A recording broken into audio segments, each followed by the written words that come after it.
নতুন করে ষড়যন্ত্র করার অংশ হিসেবে পাহাড়কে উত্তপ্ত করছেন, আমাদের গার্মেন্টস সেক্টরকে উত্তপ্ত করছেন, আমাদের ভিন্ন ধর্মাবলম্বীদের মধ্যে সাম্প্রদায়িকতার সৃষ্টির উস্কানি দিচ্ছেন। আমরা খুব ভালোভাবে বুঝি, আমরা রাজনীতি কম বুঝি, কিন্তু যতটুকু বুঝি তার অর্থ হচ্ছে এই, আপনারা এই রক্তের সাথে, পাহাড়ের লোকগুলোর সাথে, এই চোখে গুলিবিদ্ধ লোকগুলোর সাথে নতুন বিপ্লব, নতুন আর একটা বিশ্বাসঘাতকতা করে বিপ্লবের, প্রতি বিপ্লবের যে স্বপ্ন দেখছেন, ধুলায় মিশিয়ে দেওয়া হবে এগুলো। তার ফলত জবাব।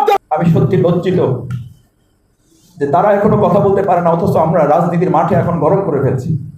আমরা রাজনৈতিক দলগুলো এখন এই দেশ নিয়ে ভাগাভাগি শুরু করে দেওয়ার চেষ্টা করছি। এটা লজ্জার, এটা ধিক্কারের। আমরা আমাদের এই শহীদ পরিবারগুলোর পাশে দাঁড়িয়ে তাদেরকে এখনো ঠিক মতো দাঁড় করাতে পারলাম না। আমরা আমাদের আহত বঙ্গবন্ধু ভাইদের পাটা ঠিক করতে পারলাম না, তাদের চোখের আলো ফেরাতে আমরা চেষ্টা করতে পারলাম না। তাদের হাত হারাবার জন্য আমরা তাদের পাশে দাঁড়িয়ে আমার একটা হাত তার পাশে থাকবে এটা বলতে পারলাম না, অথচ তার আগে আমরা হাত বাড়িয়ে দিয়েছি আমাদের এই দেশের বিভিন্ন জায়গায়। এটা বাংলাদেশের জন্য এই শহীদের রক্তের সাথে বেইমানি, বিশ্বাসঘাতকতা। আমরা এই বিশ্বাসঘাতকতা, বেইমান এবং গাদ্দার যে যেখানে থাকবে আমরা তাদের কোনো দল বিবেচনা না করে তাদের দেশের শত্রু হিসেবে চিহ্নিত করা হবে। প্রত্যেক রাজনৈতিক দল, প্রত্যেক বিশিষ্ট গণ্যমান্য ব্যক্তি, প্রত্যেক বাংলাদেশের নাগরিকের দায়িত্ব এটা। শুধু অন্তর্বর্তীকালীন সরকারের দিকে তাকিয়ে থেকে আমি মনে করি আমাদের দায়িত্ব শেষ হওয়ার কথা নয়। তারা তাদের দায়িত্ব পালন করবে, আমরা তাদেরকে আহ্বান জানাচ্ছি। আমি প্রথমে উদ্বোধনী বক্তব্যে বলেছি যে আমাদের অন্তর্বর্তীকালীন সরকার তারা চেষ্টা করুক, তার প্রয়োজনে আলাদা একটা কমিশন করুক, প্রয়োজনে আলাদা একটা দপ্তর খুলুক, যেটার কাজই হবে। ইতিমধ্যে আপনারা জানেন যে তারা কিছু কাজ শুরু করেছেন, একটা ফাউন্ডেশন করেছেন। আমি আশা করব যে সেখানে দলমতের ঊর্ধ্বে ওঠে। আমরা বহুবার বলেছি আমাদের এই স্বাধীনতা, নতুন স্বাধীনতা যুদ্ধে জুলাই এবং আগস্টের বিপ্লবে শহীদেরা কোনো দলের সম্পদ নয়, কোনো ব্যক্তির সম্পদ নয়, কোনো রাজনৈতিক আদর্শের সম্পদ নয়, এটা দেশের সম্পদ। দেশের সম্পদ হিসাবে তাদের দেখাশোনা করার দায়িত্ব অন্তর্বর্তী সরকারের এবং দেশের প্রত্যেকটি নাগরিকের নেওয়াটা তাদের গর্বের ব্যাপার। তাদের পাশে দাঁড়িয়ে তাদেরকে কিছু টাকা সহযোগিতা করতে পারা তাদের প্রতি সহানুভূতি নয়, এটা বাংলাদেশের প্রত্যেক নাগরিকের দায়িত্ব এবং এটা আত্মতৃপ্তির ব্যাপার। আমি শফিকুল ইসলাম মাসুদ আপনাদের পাশে থেকে কিছু সময় আজকে কাটাতে পেরেছি, আমার গোটা জীবনের এটা আজকে একটা গোল্ডেন পিরিয়ড। এটা আমার জন্য সোনালী অধ্যায়। আমার গোটা রাজনৈতিক জীবনের যত মিটিং, মিছিল, সমাবেশ, হাজার লক্ষ লোকের প্রোগ্রাম করার সুযোগ আমার জীবনে এসেছে, কিন্তু আজকের এই ভাইদের সাথে বসতে পারাটা আমার জীবনের জন্য একটা নতুন মাইল ফলক। এটা আমাদের জন্য একটা গোল্ডেন পিরিয়ড। আমি এই সোনালী অধ্যায়টাকে গোটা বাউফলবাসী সহ গোটা দেশের মানুষের জন্য ঠিক এভাবে পৌঁছাতে চাই। আসুন, আমরা যে যেখানে আহত অবস্থায় পড়ে আছে, আমাদের মা তিনি বলেছেন যে তার ওষুধ কেনার টাকা নেই।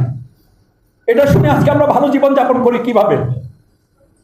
আমাদের একজন চাচা বলেছেন তার সন্তানের জন্য তিনি ওষুধ কিনতে পারেন না। এটা শুনে আমরা ভালো খাই কি করে? তিন বেলা খাওয়ার দাবার যাপন করি কি করে? আমরা নিজের প্রতি ধিক্কার দেওয়া উচিত, নিজের প্রতি আমার বিশ্বাসঘাতক বেঈমান হিসাবে নিজেকে চিহ্নিত করা উচিত। আমি সেই জায়গা থেকে আমার অপরাধ স্বীকার করছি যে আমি সব ভাই সমানভাবে খোঁজ দিতে পারি নাই। আমি আজকে এখানে যারা আহত বঙ্গু পরিবারে এসেছেন, যারা আসতে পারেন নাই, সামাজিক যোগাযোগ মাধ্যম, আজকের এই মিডিয়ার মাধ্যমে তাদের কাছে করজোরে ক্ষমা প্রার্থনা করছি। আপনারা আমাদের জন্য বরদোয়া করবেন না। আপনারা বরদোয়া করলে দেশ সামনে আগাতে পারবে না।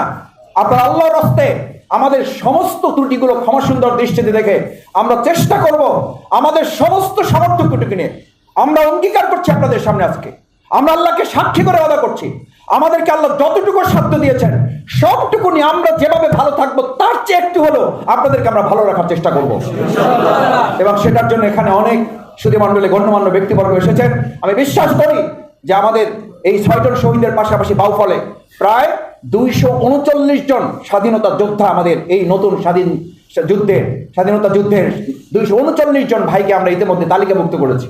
আজকে এখানে মাত্র আমরা 25 জনকে এখানে হাজির করতে পেরেছি মানে টোকেন আমরা তাদেরকে নিয়ে এসেছি। কারণ অনেকে আছেন, আমি অ্যাম্বুলেন্স পাঠানোর জন্য বলেছে যে ভাই আপনি আমাদেরকে যাওয়ার জন্য আমন্ত্রণ জানিয়েছেন, আপনি আমাদের জন্য দোয়া করবেন, অ্যাম্বুলেন্সে যাওয়ার মতো অবস্থা নেই।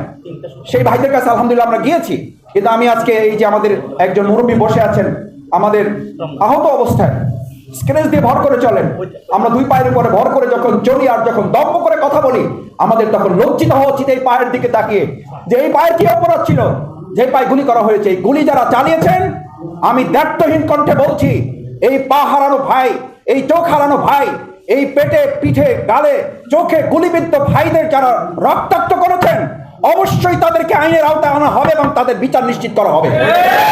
নির্দেশদাতা হিসাবে শেখ হাসিনা কোনোভাবে এখান থেকে রক্ষা পাবেন না।